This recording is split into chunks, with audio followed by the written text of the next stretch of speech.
of all, I would like to thank the organizer for organizing this great meeting, to all of the organizers and to all of you to be here. And I will start by acknowledging my collaborators, without whom this work, which was going last 3 years, would not be possible.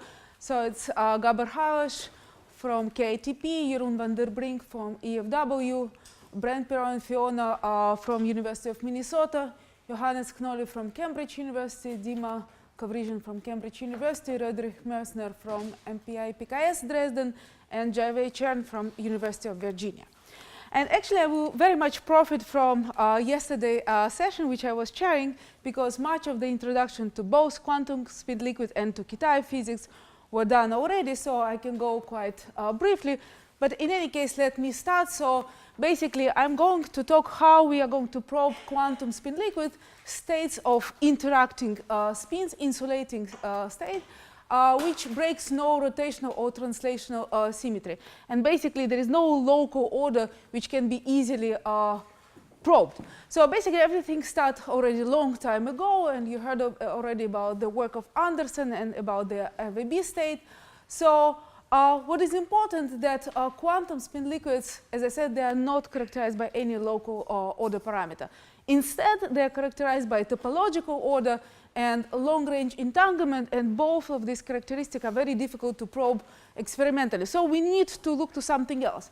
And this something else is excitation, and basically in quantum spin liquid, another important feature are that these excitations are characterized by a fractional quantum number and some exotic statistics. Okay, so the main question, as I said, which I am going to answer, is how to probe spin liquid, so how to probe the fractionalized quasiparticles in these states and their statistics. And the take-home message is that, as I said it in excitation, and basically the idea is that indeed we can use very traditional probe, like scattering probe, dynamic scattering probe. It can be either light, X-ray, neutrons, or electrons. And that's set of experiments. That's what I'm going to discuss in our theory, how we propose to do it. Okay, so important thing that since excitation carry a fractional quantum number relative to local degrees of freedom, in our case spin degrees of freedom, then we all the responses will be from the multiple quasiparticles, because only multiple quasiparticles can be coupled to external probe, which are actually characterized by this usual quantum number. So the response from quantum spin liquid is always a multiparticle continuum. But it's important to know what is inside this continuum, because it can be like this, it can have different shapes, and it can also be done from different constituents, so different quasiparticles. And for real materials, it will be very important to know where these broad features are coming from, broad features instead of very sharp features which come from a single quasiparticle spectrum. Okay, so in fact, the continua were observed already in many different compounds, and the best example, which was already shown yesterday by Hide Takagi, is that, for example, in one-dimensional chain, we know that we have to see a continuum, but how we know where it's coming from? And basically, in 1D system, because there are exact solutions in 1D system, the experiment was fitted by like Beta ansatz, or also by DMRG method, and basically there is excellent quantitative agreement between what is observed and what is computed. And that tells us some confidence that what we are saying is inside this continuum is actually true. So in real quantum spin liquids, it's more difficult because not always exact solutions are present, and we need to do some approximation. And as a first step to look to higher dimension quantum spin liquid, let's look to Kitaev materials. First of all, because they are easy to deal with, because they are exact solution, but also because there are, as we know now, there are many candidate materials for them. Okay, so this is actually the outline of my talk. So first, I will present what is spin liquid ground state and fractionalized excitation in 2D and 3D Kitaev models. And then I will not talk about inelastic neutron scattering probe, where it's very effective and a very good probe, and a lot of theory was done by Johannes Knolle and collaborators. But I will be talking about Raman response and RIXS response, so that's studies in which I was involved. Okay, so once again, introduction was done. So Kitaev model is nothing else as very anisotropic model where in each kind of bond only one component of spin is interacting, and it's exactly solvable 2D model with spin liquid ground state, so it's very exciting. So where are the fractionalized excitations are coming from? Actually, they are coming from exact solution. So basically, the way how Kitaev solved this problem is by mapping spin to Majorana fermions. So this is his representation. So each spin will be mapped to 4 Majorana fermion. Okay, so why it is exactly solvable? It's exactly solvable because there is a large number of conserved quantity, and this quantity are plaquette operators. So you take the product of the spin operator for outgoing legs, and you see that it commute with Hamiltonian at each hexagon. So there are extensive number of conserved quantity. Because of this, basically another quantity which is kind of gauge field, which is this bond variable, which is nothing else as a product of 2 Majorana fermion on a given bond, is also conserved quantity. So this is actually the static variable, and therefore for each flux sector which is related to this quantity, so basically we have quadratic Hamiltonian just hopping of Majorana fermion, which can be solved exactly. And that's why it's exactly solvable, and it gives us a lot of freedom to do calculation. So basically, what is the excitation of Kitaev, 2D Kitaev spin liquid? This is this half cone, which is half Dirac cone, so it's related to Dirac physics. And basically, this is the spectrum. We can also compute density of state of Majorana fermion.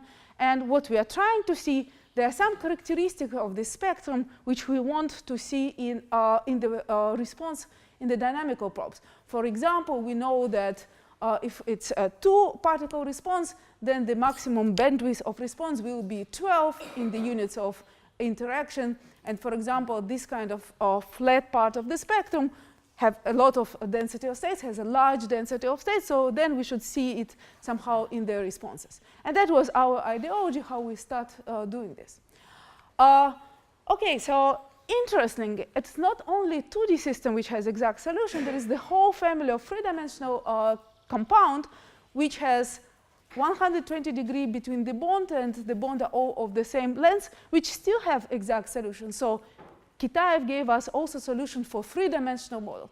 And this is the honeycomb lattice. You still see here some hexagons, so, but there are even more complicated lattices, and they were all beautifully introduced and characterized by the work of Maria Hermans and Simon Trebs. And it's in this paper. So this is hyperoctagon lattice and hyperhexagon lattice. So now when we have these 3-dimensional structures, what is different? The different is the band structure, and you see that these structures are all very complicated. There are many sublattices involved, and therefore in the band structure we'll see many bands involved. And basically what is interesting, there are some parts of the band structure where we will see gapless excitation in terms of the Majorana fermion. And basically, once again, it was all characterized in this paper. What determines the nodal structure of the Majorana fermions? Symmetry, of course. And we should remember that for Majorana fermions, it's a projective symmetry. It's not the true fermions, complex fermions, but it's a Majorana fermions. And basically, it's the combination of time reversal and inversion. So basically, if time reversal operator acting on the Majorana fermion does not need to be supplemented by any shift in the momentum space, then what we'll have, our nodal structure will be some closed loop. And basically, this is the closed line of the Dirac nodes. In other structures, for example, like in hyperoctagon lattice, which is the Majorana metal, the time reversal should be supplemented by some shift in the momentum space. And basically, if there is no time reversal, then we will have a Fermi surface. And on the other lattice, which is a hyperhexagon lattice, so basically once again, the time reversal should be supplemented by a shift in the momentum space acting on the Majorana fermion. And if we do have inversion symmetry, then the gaplex excitation would be only in the discrete number of points, which are Wales point. Okay, so, and as I said, there are a lot of experimental realization. We know that all of these compounds order, but yesterday we heard about other compound where it's a two-dimensional compound where part of the lithium was substitute of hydrogen, and hope probably it doesn't order. What is the true reason for not ordering, we still don't know. But another way to drive all these systems to like spin liquid ground state is probably to apply external perturbation. And now this ruthenium chloride is very popular, and probably you can apply some pressure or magnetic field, and probably you can drive the system to some not ordered state, not magnetically ordered state. In any case, in all these compounds, there is a hope that we can see the features that are close to Kitaev Fermi liquid, and we can see some features of Kitaev spin liquid in this high energy probes. Okay, so spectroscopy of Kitaev spin liquid. I will start with the Raman scattering once again in very simple way. So this is a two-photon process, photon in, photon out. So, and let's think for insulators for the moment, though this probe of course can be also applied to metal. So basically the photon is coming, and then we should remember that the strongest coupling is the coupling between the dipole moment of the photon to the dipole moment of the electron.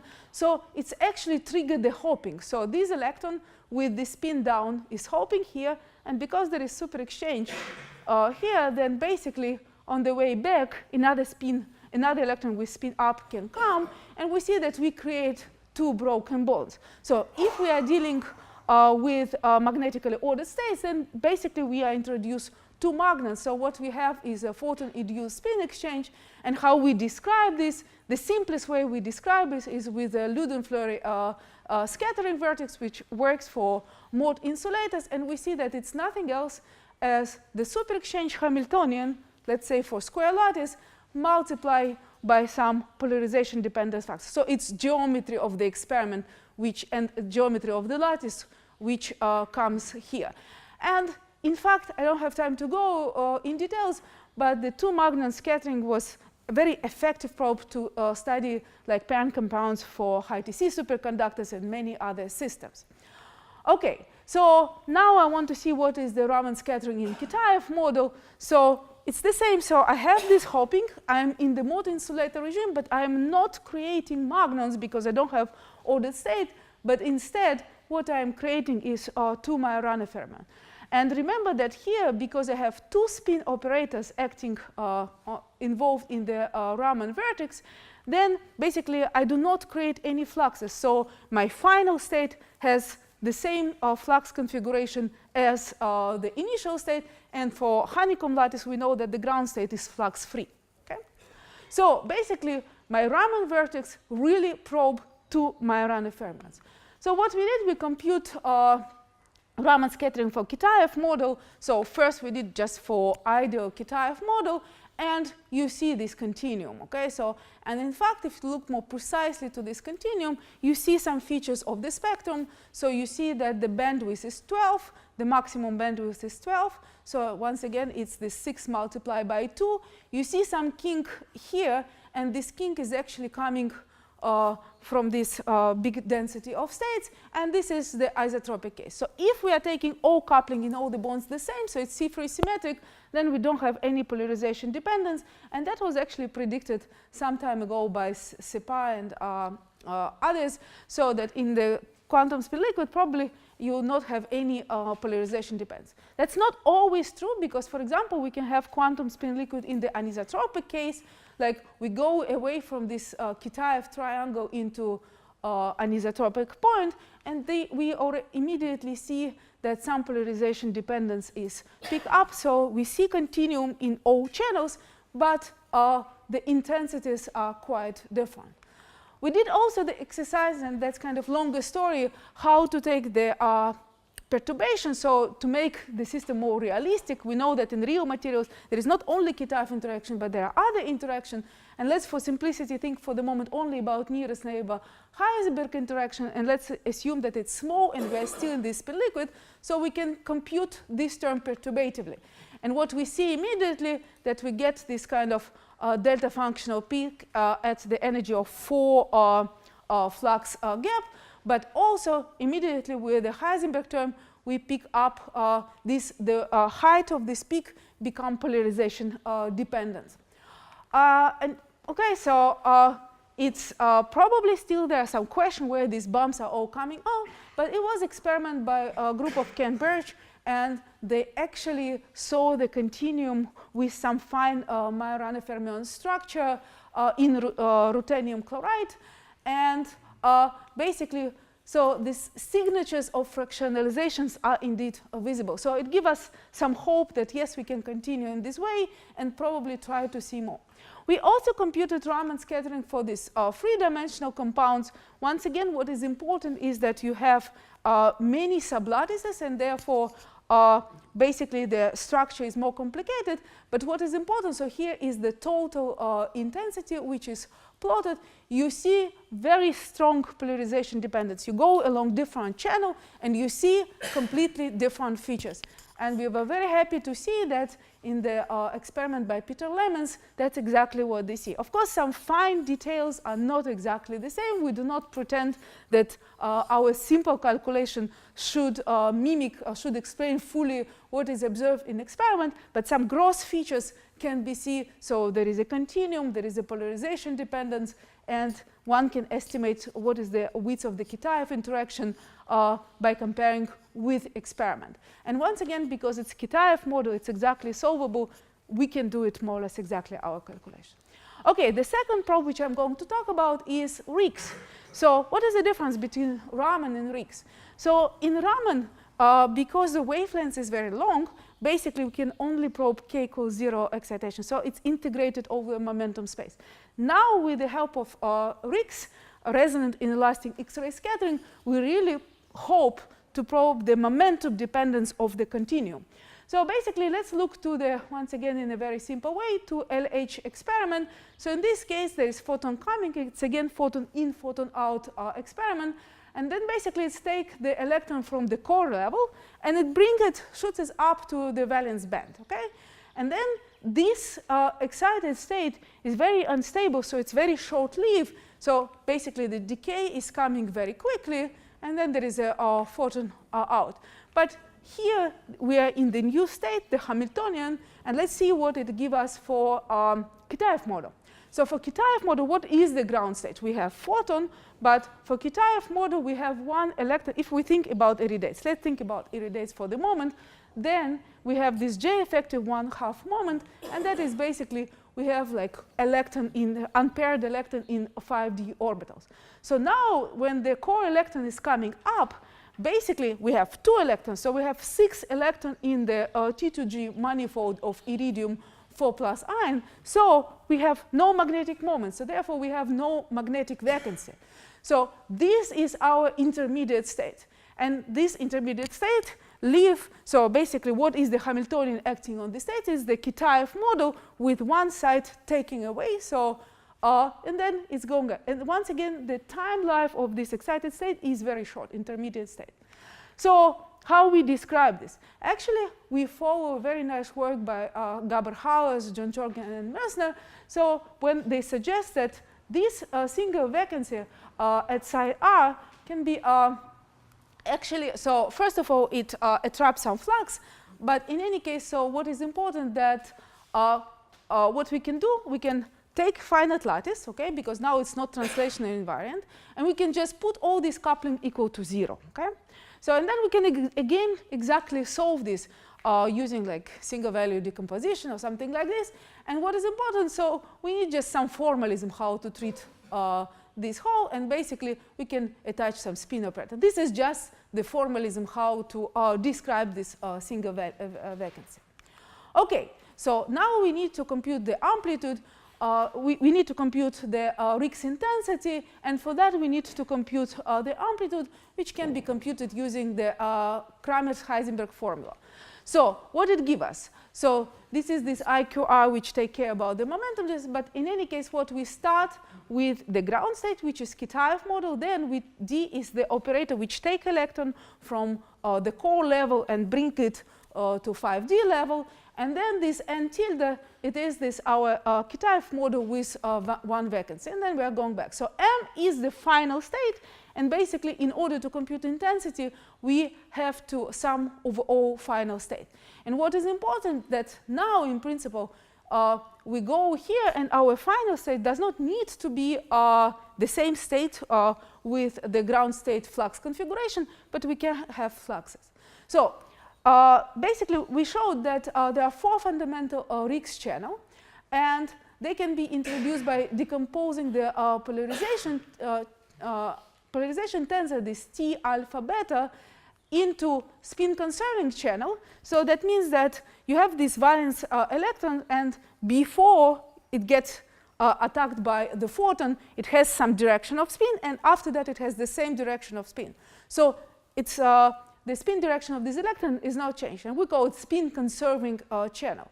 So in this case, roughly speaking, this polarization tensor is proportional to identity matrix. So we just put here index 0, but that's nothing else as identity matrix.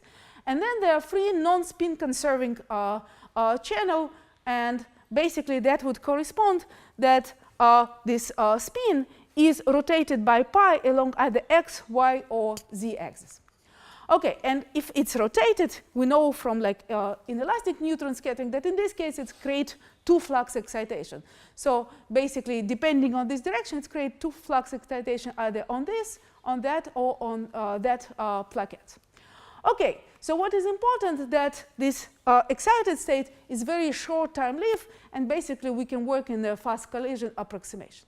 So now we will write the amplitude, and we can immediately see that for non-spin conserving channel, which is actually equivalent to inelastic neutron scattering, since gamma is very large, we can completely neglect this term, and basically what we have is exactly what we get is inelastic neutron scattering. So we'll have a flux creation, so everything will be gapped, and we'll have little dispersion. Let me not discuss this and concentrate on spin conserving channel, because by this I can probe the dispersive Majorana fermions. So in this case, I cannot neglect this because that one is 1. I don't have a spin operator, so it's just elastic response, and I'm interested in inelastic response. So I need to expand in this, but I just take the lowest order. So what is important that I will create no flux and 2 fermion excitation with energy k and q minus k, that the total momentum is conserved. So in any case, I can write my intensity in this form. This is nothing else as a momentum conservation. So this is the energy of the final state. And what is important, I have this prefactor and that prefactor. So basically, this prefactor is just the geometry. And that is important how it's come from the calculation. OK, result. So if we compute RIXS response in spin conserving channel, we see that there is a gapless response. This is 2-dimensional result. There is a gapless response at a finite number of discrete points, and this is isotropic. And basically, we can immediately explain where they are coming. So the response is actually vanishing at gamma point, which is clear that if you put here q equals 0, so that will give you 0, and the k point, so in k tilde point for the same reason, but the k point is just gapless because of the Dirac cone. Okay?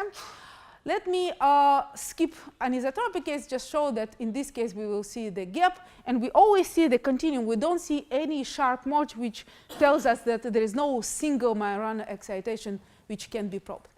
Very quick, give me 2 minutes really. So there is this whole variety of 3-dimensional lattices, and as I told you, they are all distinguished by their band structure. And what we are saying is that RIXS can be very effective in probing this. So if I look to the hyperhoneycomb lattice, remember this nodal line.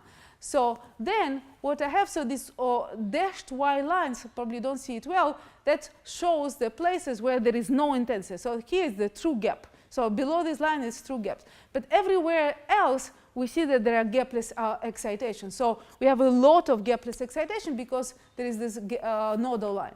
So if I go to hyperhexagon lattice, where I have only discrete points, my wild points, then I immediately see that it's only discrete number of points where my response is gapless, and everywhere else in the like generic point of the Brillouin zone, it has a gap.